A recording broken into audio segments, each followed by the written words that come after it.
Welcome to your how-to for equipment checkout.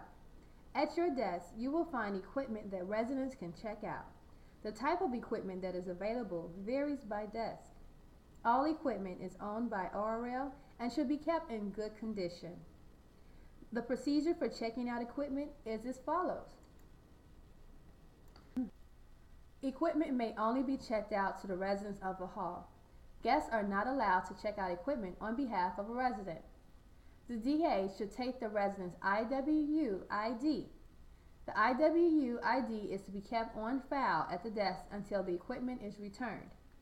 The DA should record the equipment checkout in the equipment log.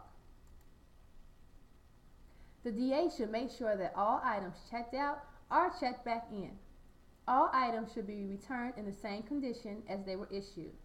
If an item is returned in a damaged or otherwise different state, the DA should notify the RCA. The resident's ID should not be returned until a solution has been reached regarding the equipment's condition.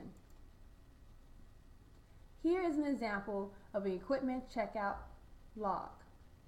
You will see that there is a place for the resident's name, phone number, the type of equipment that they checked out, checkout date, time, and the initials of the DA that checked out the equipment, the check-in date and time, and the initials of the DA that checked in the equipment, and a place for late fees, damage fees, and if the resident paid those fees, and the DA in which accepted the equipment back and or the fees.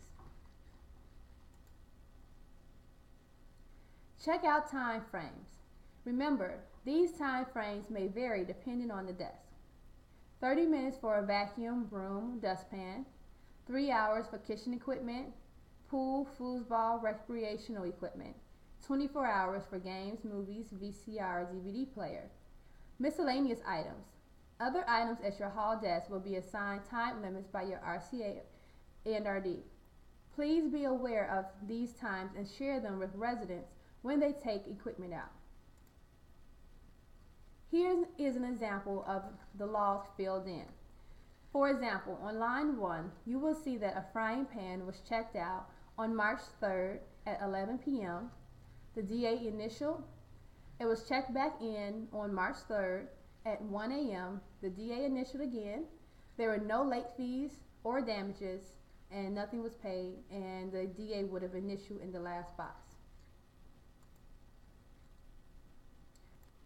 Here are some reminders. No equipment may be taken from the building without first getting consent from the RD or RCA. DAs are responsible for missing equipment unless properly recorded and noted for the RCA to follow up on. A resident's failure to return an item to the desk will result in the resident being charged for the item. If items are not returned after a request or after a reasonable period, the student will be billed.